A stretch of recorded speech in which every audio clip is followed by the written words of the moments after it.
Itália Brasil Rádio Roquete Pinto, parabenizar pela vitória.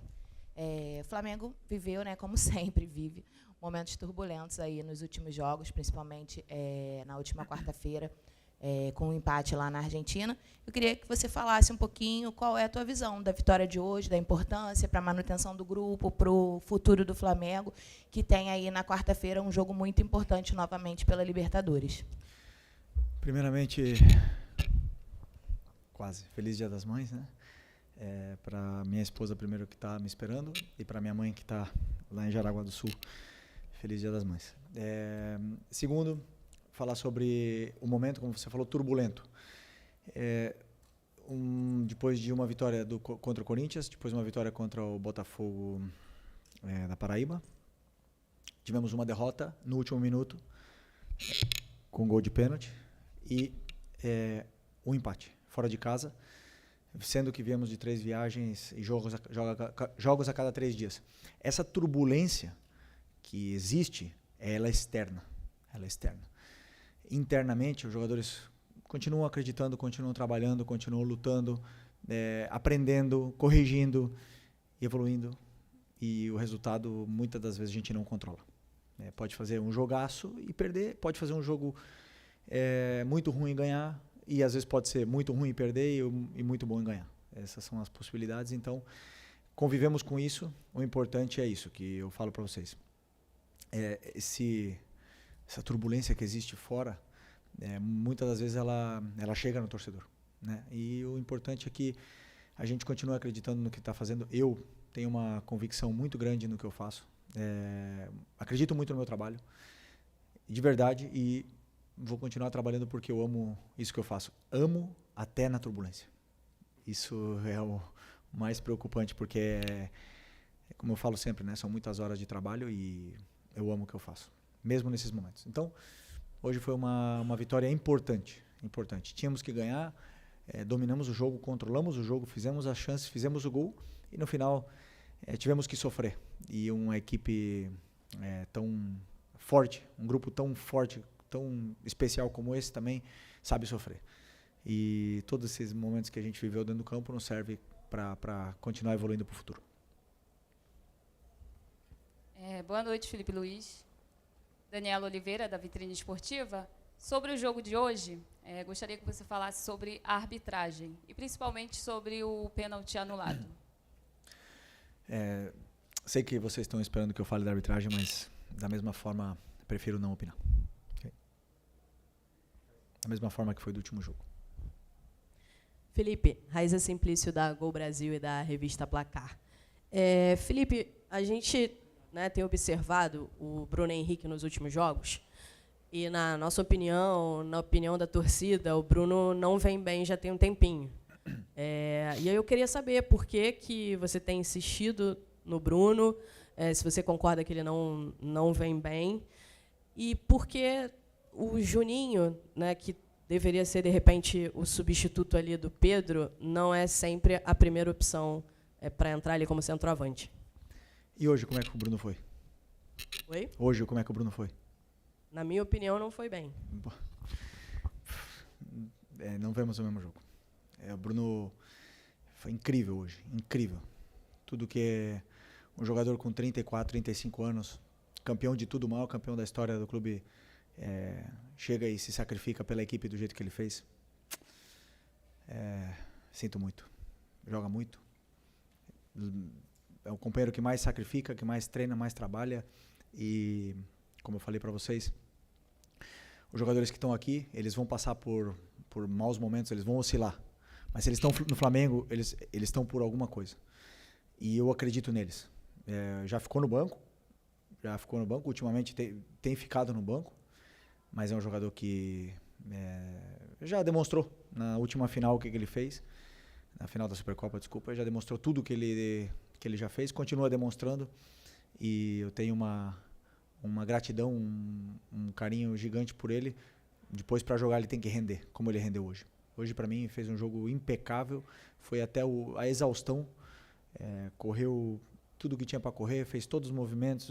Não fez o gol. O resto fez. Então, estou muito contente com recuperar esse jogador que para mim é tão importante. Boa noite, Felipe. Fábio Barcelos, canal Família da Nação. Você comentou que esse momento turbulento é mais da parte externa, né? No entanto, os números mostram, na Libertadores da América, por exemplo, que o Flamengo faz uma campanha muito ruim. O torcedor, a gente não para de receber mensagens com torcedores desesperados. O Flamengo, faltando 2 rodadas para encerrar a fase de grupos, o Flamengo está a 3 pontos do segundo colocado. E numa situação, vamos dizer assim, dramática, precisando ganhar pelo menos por 2 gols de diferença da LDU em casa. Aliás, Felipe, nos últimos 3 anos, num total de 22 jogos, o Flamengo jogou muito mal contra adversários de fora do Rio, de fora do Brasil, né, adversários estrangeiros. Que palavra você pode dar para esse torcedor que o Flamengo vai conseguir reverter esse resultado na Libertadores da América? Não temos que dar nenhuma palavra, temos que demonstrar no campo. Tudo que você falou, você tem razão. Estamos fazendo uma Libertadores ruim, estamos numa situação onde nós mesmos nos colocamos, né? E a lição não existe adversário na Libertadores fraco. Não existe, porque se está na Libertadores é por algo, é porque ou foi campeão ou ficou na parte de cima da tabela do seu país. E nós nos colocamos nessa situação e também está nas nossas mãos poder sair dessa situação.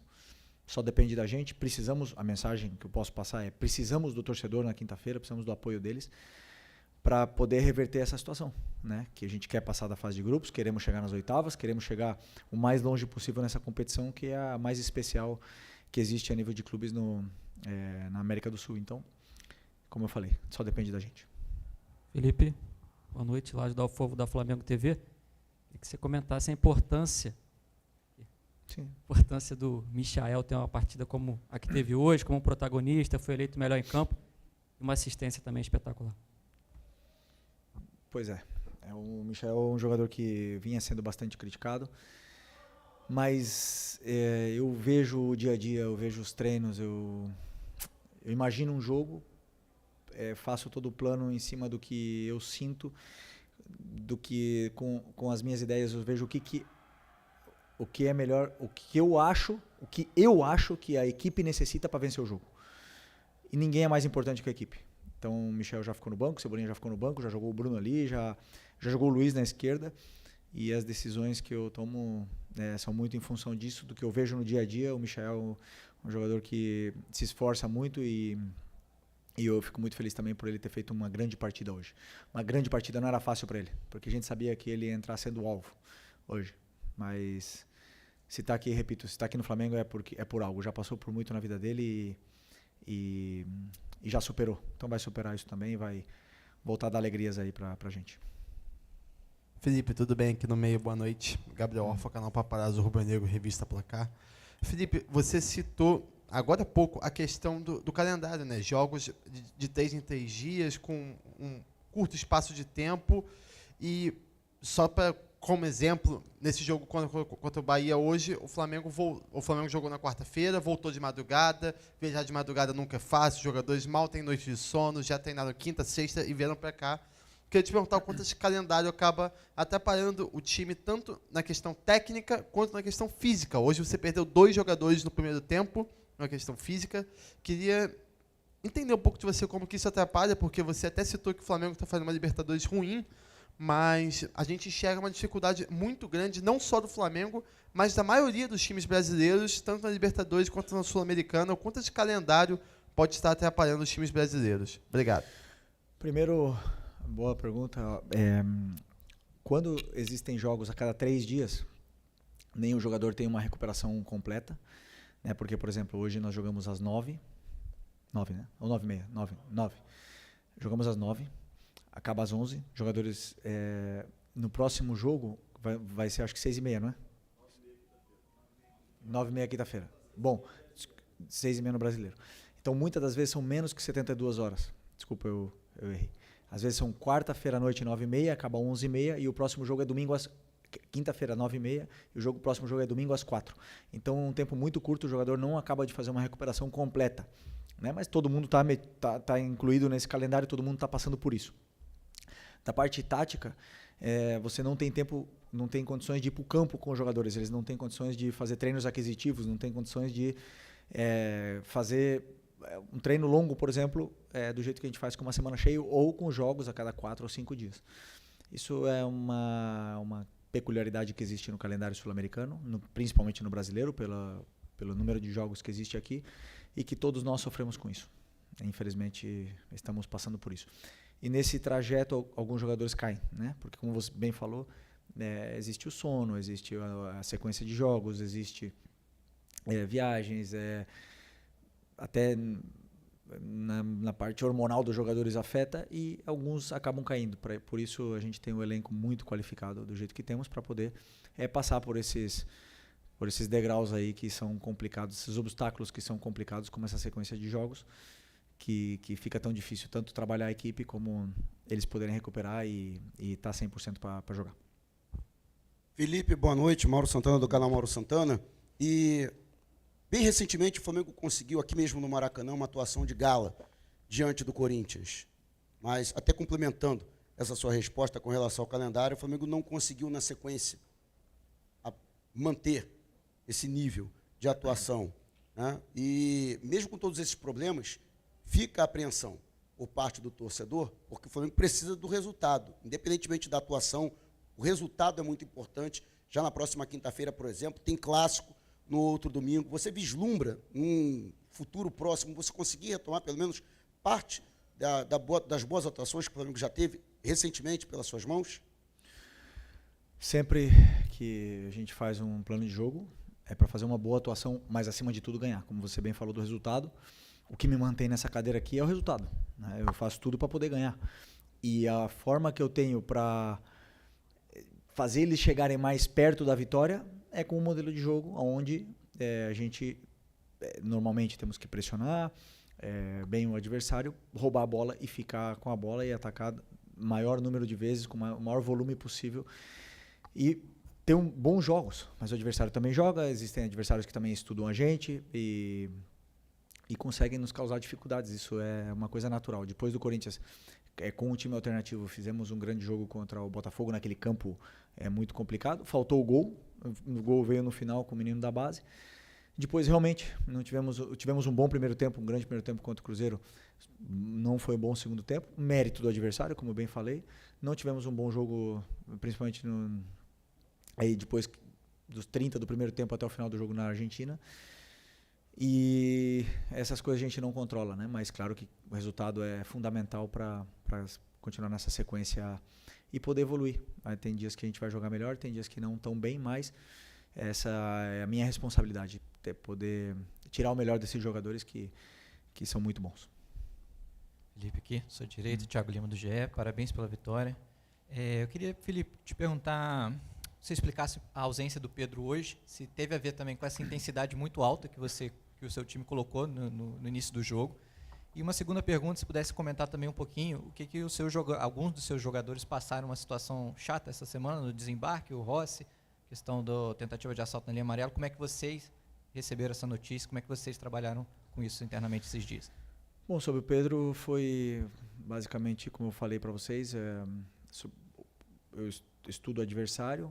O Bahia é um time que joga muito, muito, muito bem, está muito bem trabalhado. E os jogadores que entraram no campo foram os que eu acreditei que eram os melhores para poder vencer a partida no início, e também pensei no segundo tempo. Então, puramente plano de jogo, sem esquecer que o Pedro vem de uma lesão de 7 meses parado. E vem de uma sequência também de 2 jogos seguidas, jogou contra o Cruzeiro, jogou agora na Argentina. E temos que o meu trabalho é encontrar para ele os momentos para ir colocando, para ele recuperar a forma física o antes possível, para poder performar com uma consistência maior depois de uma lesão tão grave que ele teve, mas continua sendo importantíssimo para mim. Sobre o assalto, infelizmente é um assunto muito, muito triste, né, que aconteceu essa semana, na qual o Rossi surpreendentemente respondeu muito bem essa situação.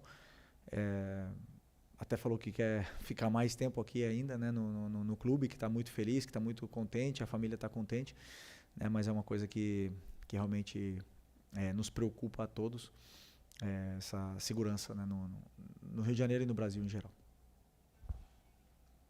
Boa noite, Felipe, aqui, Gilmar Machado, Rádio Opinião Play.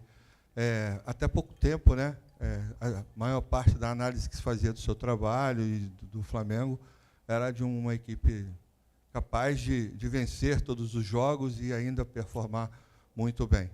E as últimas partidas, infelizmente, isso não tem acontecido, as duas coisas não têm acontecido. Às vezes tem a vitória, mas não tem a performance. Mas, de alguma maneira, né, você, ao longo da sua trajetória, também já deve ter se preparado para, em alguns momentos, encarar situações em que o adversário começa a mapear a maneira como o Flamengo joga. A impressão que a gente tem, que eu tenho, é que o Flamengo continua desenvolvendo o seu futebol, mas os adversários também passaram a perceber a maneira como o Flamengo joga. Em um dado momento, você já percebeu isso também e pensa, dentro dos 90 minutos, em alterar essa situação? Você já pensou em alguma estratégia em relação a isso? Primeiro, me parece interessante porque foram 2 jogos. 2 jogos.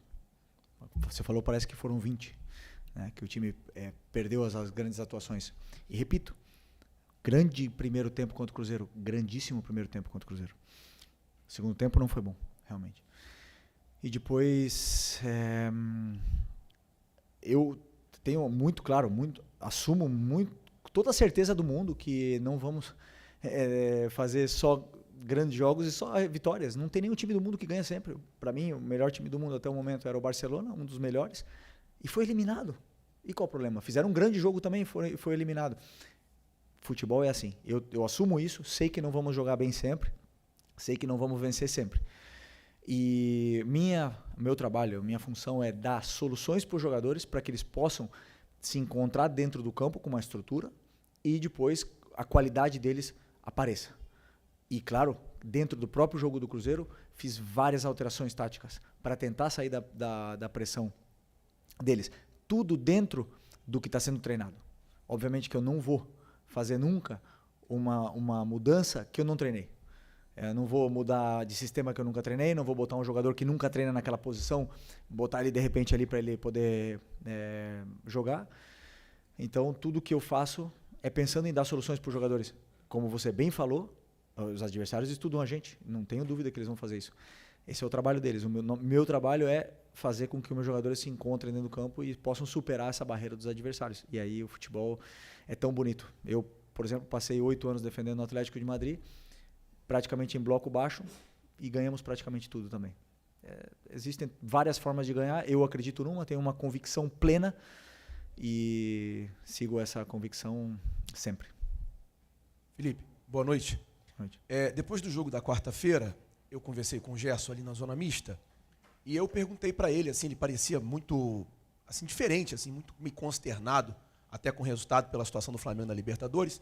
Eu perguntei para ele como é que foi no vestiário.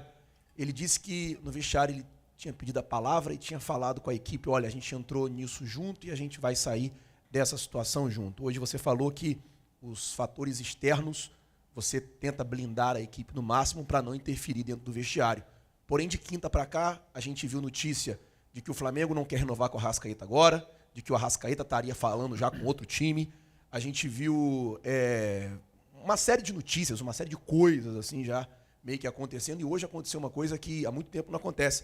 Vazou a escalação. Fazia tempo que a gente não via alguém cravar a escalação e hoje você mudou bastante o time e a escalação vazou antes. Queria saber de você, assim, como é que você está trabalhando com os jogadores, principalmente nessa semana muito importante, para que todos esses fatores externos não atrapalhem o seu trabalho nessa semana decisiva do Flamengo. Bom, boa pergunta. O Flamengo, ele é isso aqui. Uma loucura diária na fase ruim e na boa também. Na boa sempre acontece alguma coisa, sempre vem alguma notícia, sempre existe alguma coisa que envolve o Flamengo que magnifica tudo. Aqui é tudo exagerado. Tudo. O jogador joga 2 jogos bem, ele tem que ir para a seleção.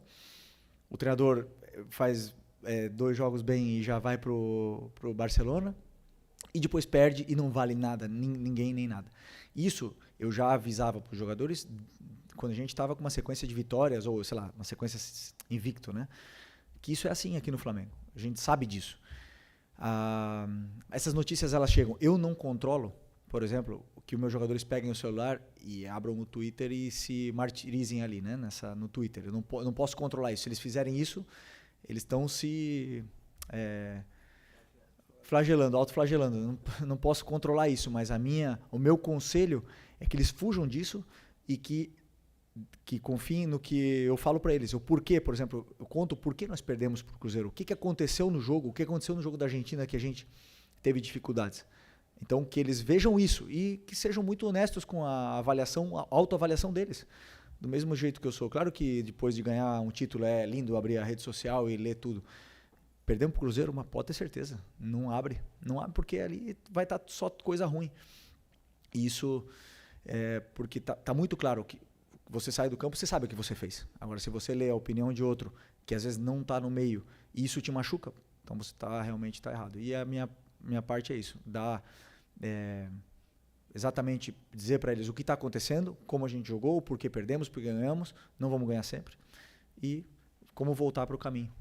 Hoje fizemos um grande jogo, né? Porque por mais aqui parece que foi ruim, mas teve tudo no jogo, foi um grande jogo, vários jogadores se reencontraram com uma grande atuação e eu tô muito feliz, vou para casa feliz hoje e para poder trabalhar com mais confiança na quinta-feira com o Maraca lotado. Boa noite, Felipe Luiz, Pedro Ramos da Sintonia Esportiva. No começo da coletiva você falou que a turbulência por parte da torcida não invade o vestiário, muito menos o clube. Parte da torcida comenta também sobre uma soberba, falta de humildade do Flamengo, dos jogadores do Flamengo, por terem mais qualidade, investimento e acharem talvez que vão vencer a partida quando quiserem. Minha dúvida é se você concorda com isso e uma segunda rápida também é se você considera uma possível eliminação na fase de grupos da Libertadores como um vexame ou uma vergonha. Obrigado. Bom, eu até esqueci a primeira. Foi aqui. Qual que é? Sobre a soberba dos jogadores acharem talvez a parte da torcida de ganhar a qualquer momento. Isso não existe. Você vê no campo, quando eles entram no campo, eles dão a vida. Quando você vê um jogador dando a vida, disputando bola, dividindo todas as bolas, não tem soberba. Existe um adversário que também joga. E eu já falei para vocês, um grande elenco te dá a possibilidade de brigar por títulos.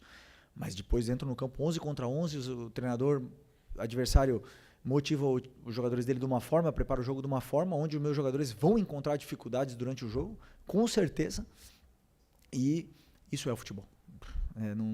Nunca, jamais vi soberba por parte desses jogadores, desde que eu estou aqui. Jamais. Ano passado ganhamos a Copa do Brasil e não tínhamos nada para disputar, e eles continuaram até o final dando a vida. Então, só que o problema é que, como eu já falei, quando se perde ou se empata ou não tem uma boa atuação, queremos achar o pelo em ovo para ver o que está acontecendo e existe um adversário, não esqueçam disso, o adversário também joga. Você segue vendo o Gerson não apenas, mas preferencialmente como meia pela direita ou você pensa em voltar com ele nessa posição em algum momento? Obrigado. Eu vejo que o jogador me oferece num todo, né? Vocês olham o Gerson de volante e vê o que vocês veem aí. Eu vejo muitos aspectos durante o jogo que ele me dá, como jogando na meia, né? Que talvez vocês não enxerguem e para mim é muito importante. Eu valorizo muito vários esforços que ele faz pela equipe e depois eu tomo as decisões. Então para mim ele é muito importante ali. Eu tenho 4 volantes além dele e que eu confio nos 4, confio no Alan, está treinando impressionantemente bem. Tem entrado muito bem, hoje infelizmente sentiu uma lesão, confio muito no Everton Araújo, sempre que entra é muito confiável. O Nico e o Eric vocês já sabem, então assim, eu tenho muita qualidade, muito talento nessas posições e tento sempre buscar os melhores, os que eu acredito que são os melhores para poder vencer o jogo específico, né? Vai ter jogos que o Gerson vai jogar de volante, vai ter jogos que não, de meia, ou vai ter jogos que ele não vai jogar diretamente. Mas enquanto todo mundo critica as atuações dele na meia, eu estou vendo outros aspectos que para mim ele é o melhor. Ele é o melhor.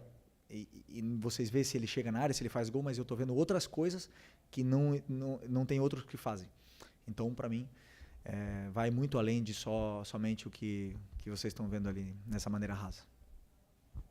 Aqui, Felipe, boa noite. Marcos Martinho, do canal da DKSRN. Eu vou um pouco na linha do Fábio, em relação à pergunta com as críticas da torcida, né? Hoje, conversando com a torcida, uma das críticas que são apontadas é uma possível diferença no comportamento anímico da equipe nos jogos fora de casa para os jogos do Maracanã. que a torcida às vezes aponta que a condição do Flamengo anímica às vezes é muito moldada pelo fator local do Maracanã, pelo ambiente, especialmente após o empate contra o Córdoba, a derrota para o Cruzeiro. Como você avalia o comportamento anímico da equipe em relação a essa distinção de jogos, principalmente? Obrigado. Até o jogo do Cruzeiro, a gente estava mais de 20 jogos sem perder. Não, quanto era? Não, eu não tinha perdido fora de casa ainda. Mas era mais de 15 jogos sem perder. 23 jogos sem perder. Vocês não valorizam o Cruzeiro. Mas como é que está o Cruzeiro? Como é que está aquele time lá? Está muito bem treinado, muito bem trabalhado. Jogamos num Mineirão lotado. Não lota quase nunca. Contra o Flamengo lotou. O adversário também se motiva, também joga. E meus jogadores fizeram um grande primeiro tempo, como eu falei. Depois o adversário foi melhor que nós e conseguiram vencer no final.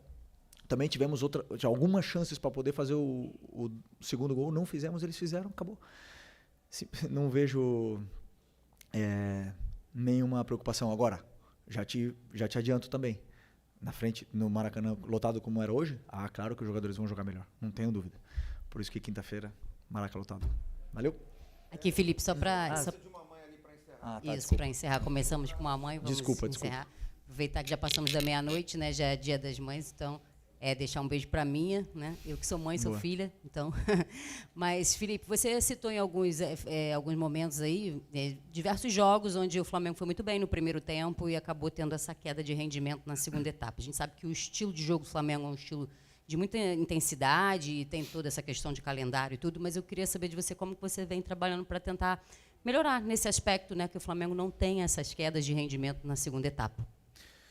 Bom, normalmente está muito condicionado ao resultado, né? Porque se você está perdendo, o teu segundo tempo cresce, você tem que correr atrás do resultado o tempo todo, e se você está ganhando, naturalmente o jogador tende a se proteger um pouco mais, a demorar um pouco para bater o lateral, a dar menos ritmo na circulação da bola, porque você está ganhando.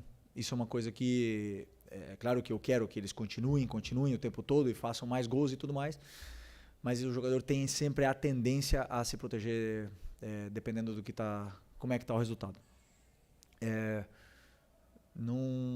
Se, por exemplo, na Argentina, que diz, né, que teve uma queda de física, se a gente tivesse perdendo o jogo no primeiro tempo, se talvez o outro time tivesse feito o primeiro gol com 6 minutos, a gente teria buscado o empate, teria sido outro jogo, teria corrido atrás do resultado o tempo todo, como foi quando a gente tomou o gol.